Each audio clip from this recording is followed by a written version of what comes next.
JB Service. Il y a José Baïla. Oui, bonjour papa. Allez, comment t'as réussi? Landanga na bureau alors. Ngane Mukolo agence José Baïla. Agence César basée à Rennes. Tous les voyages, ceux qui biloko comme Ninga Mona Yaga pour Nakabula biloko ba dériver à l'ébélité quoi. José Baïla, JB Service, Europe Mobimba, Atie biloko pas na yo. S'il vous plaît papa, biso awa na JB Service avant que soit colis na yo, il faut qu'on vérifie ce qui biloko on est commis très bien. Ah, muto mukilite. Soda pour tout mtatiri kolio.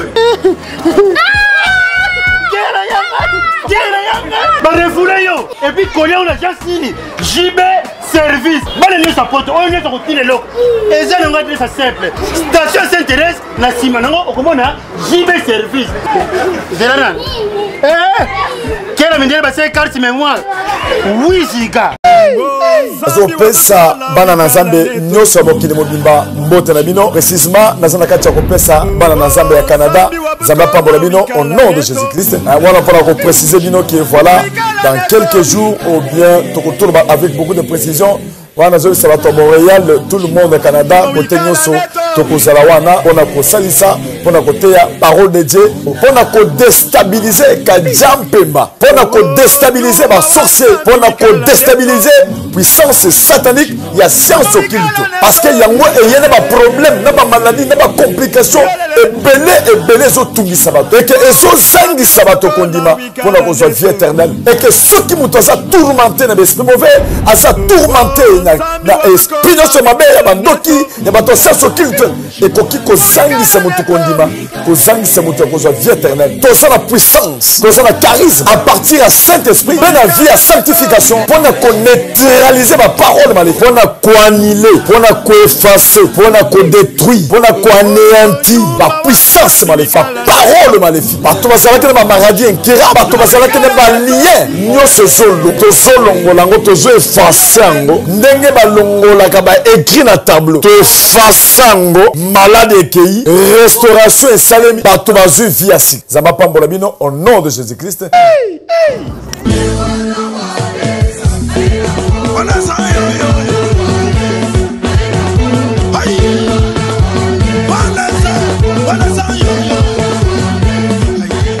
Aujourd'hui, Maxi Bien-être est reconnu comme la solution idéale au sein des couples.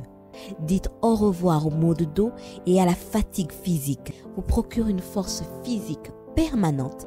Chaque soir, célébrez joyeusement votre amour avec votre alter ego comme au premier jour. Peut aussi être utilisé comme une solution indéniable aux problèmes d'hémorroïdes. Ouvrez la boîte Maxi Bien-être. À l'intérieur, 6 sachets portant le logo Maxi. Ouvrez le sachet par le bord, versez le contenu du sachet dans un verre d'eau tiède, mélangez avec une cuillère et c'est tout. Pour vous procurer Maxi Bien-être, c'est facile. Appelez au numéro 0033 78 220 12 51 et 0033 14 16 77 751. Allez sur le www.maxibienêtre.com pour trouver un revendeur agréé près de chez vous. GPX, bien plus qu'une agence. Sécurité, peine confiance au Topesa Bango. Ça fait 9 ans. Tozaka, Topika Bendele. Papa, Azana Yekaka papa. Alula, Alula. Pourquoi Nyos Weizana Kati. Oyo ezali GPX. Agence moko na kati ya Londres Mobimba. Lumi Kosanate. Tata, akutika na tata. Raph Ngindou, le présentateur la force créative Congo Promo. Borotosa la force militaire na Congo Promo. Et faites comme moi, allez voir Congo Promo tv5.com. Donc au nom de Jésus-Christ, nous bénissons le Congo Promo. Voilà, merci trop cher amis internautes, bienvenue dans votre grande émission que vous aimez beaucoup avec Yves Ipan, notre directeur des infos, la fin avec la série continue. Voilà, nous sommes aujourd'hui le 30 juin, jour anniversaire Yves Ipan, jour aussi, donc on a un artiste et comédien Rosette Mosolo. Ça peut tarder, on a tout petit cabino ensemble, donc tout découvrir ensemble Ndenge Marambeleki dans la salle funérailles et puis tout qui est directement dans la place des artistes, Ndenge programmé et puis toke kokuna de kona biso artiste monene comédienne Mosolo na cimetière ya Kinkole. C'est parti. Merci à toi les boss américains Raf Ngindu et Bossa Bosson ainsi que mon caméraman réalisateur Raïs Kanglissi pour cameraman. Merci.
Express na kisimikele kitambo soka kumika ko kitisanga yawa nasala naye nasomba kupaya madani ni tongoa asala kamule nusu ka chauffeur masolukena amemi chauffeur moba ya nzoka yepaza na kikono akumika na simikele kitisanga yawa oh pesa mbongo zina zombo na tongo chauffeur azeka miene kikuta rudi pesa mbongo neno zaya oyo pesa kaka zina zombo alitoke na ngama papa kwenda na simikele balegi tongo legisala kisaya meno mbaki na tongo otoke na tongo amoni baza kukota la batina kati alibije otongo amuyango abeti pon abeti tongo koko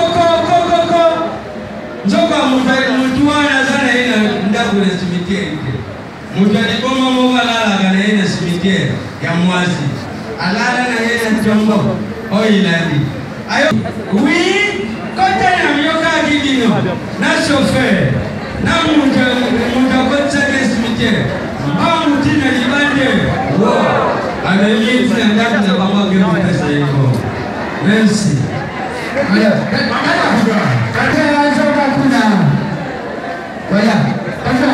si vous appelez là, vous allez nous trouver Mamadou à Jaï-Trésé avec un carreau à tout d'abord. Voilà, mais c'est souvenu pour qu'on a fait la Gaou. Gaou a du mal. Gaou est devenu là. Gaou a depuis d'abord. Gaou a depuis d'abord. Ça c'est combien? 1, 2, 3. A depuis des jours. Mais tu as un jour qui s'est un jour qui s'est fait. Habille-le le 3, habille-le un jour qui s'est un d'abord. Oh, ils ont beaucoup de minutes. Agent qui est assis dans la ville. À comment congolais? Agent congolais. À comment Mouba? À comment Mouba? Yo comment Mouba? Et Togo? J'ai comment Mouba? Le sabre là. On est là comme pas là. Appelez Gaou Gaou. Yewa. Tonga gagné. Apa? La bonne la bonne ma base la bonne ma côté.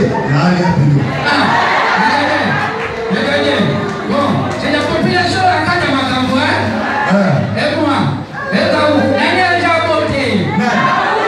Elle est déjà votée. Le petit amour de c'est là, c'est quand même petit amour ça voler là.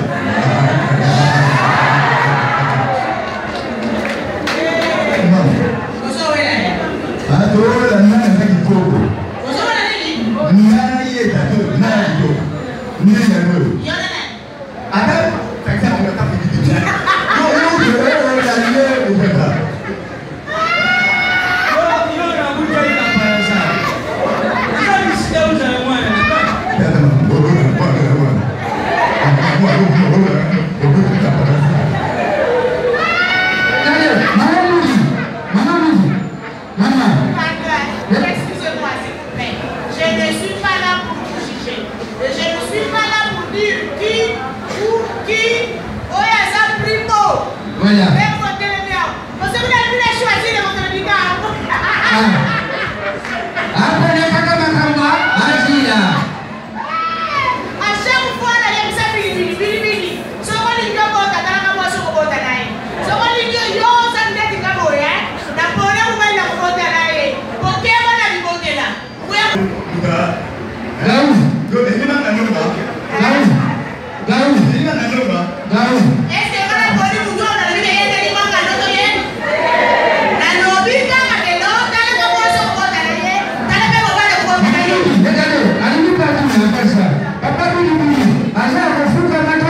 beauté.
Après, on est favorisé mon corps.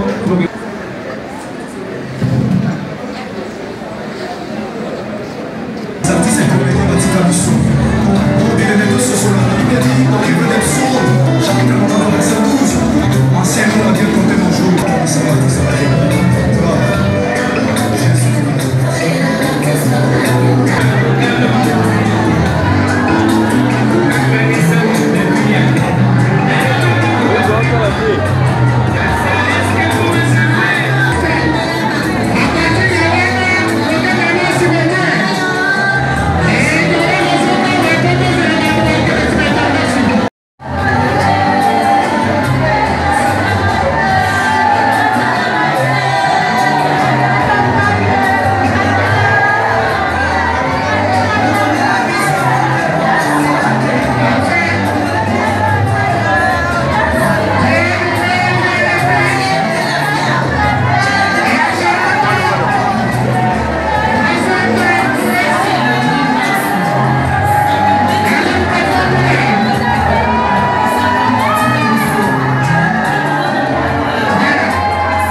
Betty.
Merci, Maman Rosette.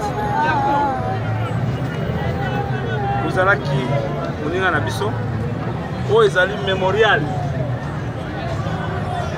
Pour le cimetière, le cimetière dont on va te remercier d'abord Maman Nicole Dibambo. Qui a déjà été ici, a été ici, on va te remercier mon mingi. Pour remercier tout le monde, tâche en tout cas, comme on dit très bien. Mais en tout cas, c'est ça le problème. Même pour la conflit, il y a un frère qui est lié à madame. Je vais t'inviter. Oh, papa, quoi dit oh, le mot là.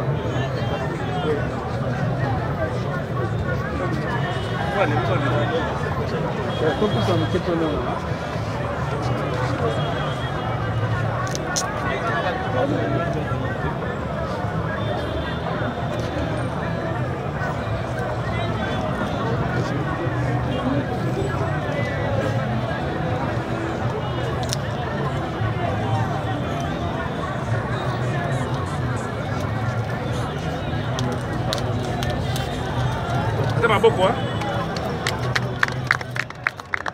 Voilà, la commune Oumba Rosette Monsolo, 1977 à 2017.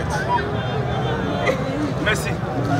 Ndeko na biso encore, hein? Oyo koto kitokene na kotika, ndeko na biso.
Ministère n'a plus son artiste, ministère culturel et pour nous les comédiens.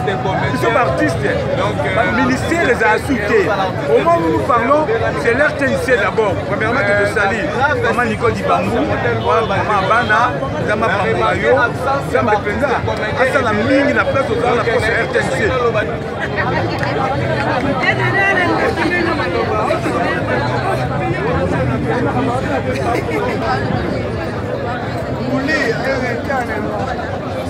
Nos condoléances. À vous, merci pareillement.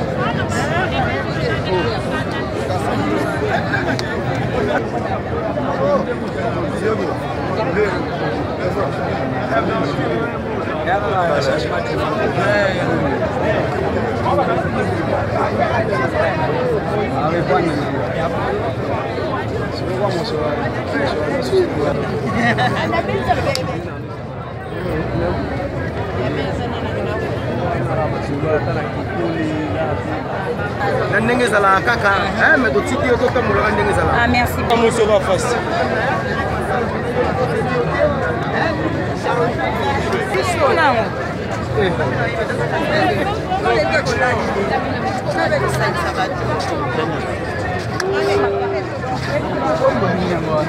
Pardon?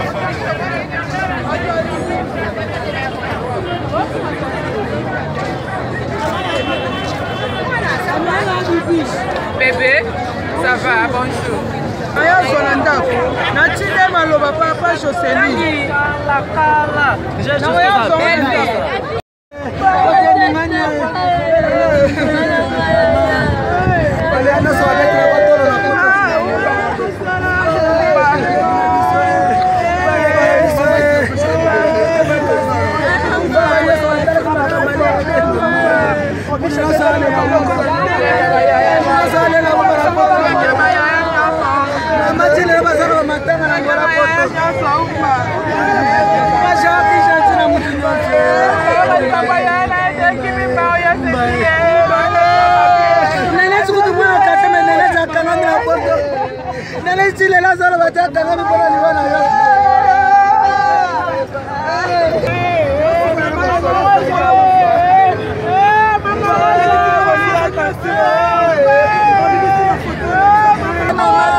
Mais oh, monsieur Tamson, on a eu des bangots qui vont porter le cinéma, ça, on a eu des pour un amour de maman Boka, on a passé Koueli, on a vu Yangi, on a vu Michel et Yann, on a caméraman, mais monsieur Ndé, il va y être une évité, voilà. Et on a Saska, Bambamoni, tu as un amour, tu vas à une monnaie. Et bon, Karine pas là. Nani? Karine pas là. Tu es une monnaie. Moi je Kalunga, un mot par rapport à Leki Nayo, Yandeko Nayo, Mosololo plutôt, à d'autres Gabiso, Oyo Bani. Atiki biso déjà, toi qui m'a belé, toi aussi m'a belé. Alors,